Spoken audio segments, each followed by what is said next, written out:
There's a great video of Jim Furyk, I don't know if you've seen it, when he had a wrist injury, and the only way he could come back was to hit 25 balls a day. That's all he was allowed to do. And he said, that's what took me to the next player, because those 25 balls was so important that I ended up focusing, and that's when I became a really good player, because I had a wrist injury, and I was only allowed to hit 25 balls a day. Once I had a wrist surgery in '04, I had to start practicing a little bit different. I had to be more efficient, and I had to kind of go more quality over quantity.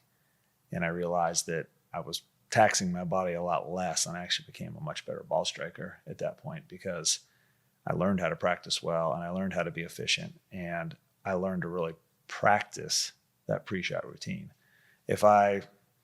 After my first wrist surgery, the doctor put me on a little bit of a shot count, and I was only allowed to, for a while, he said I could go play as much golf as I wanted because you weren't going to hit enough balls in a day to tax your wrist. But if I sat there on the range and beat balls for 2 or 3 hours, that was going to be a problem. And so he gave me 25 balls on the range a day to get ready for the Tournament of Champions. And I won that tournament. Going in practicing after 2 or 3 months off and practicing with 25 balls a day for a couple of weeks.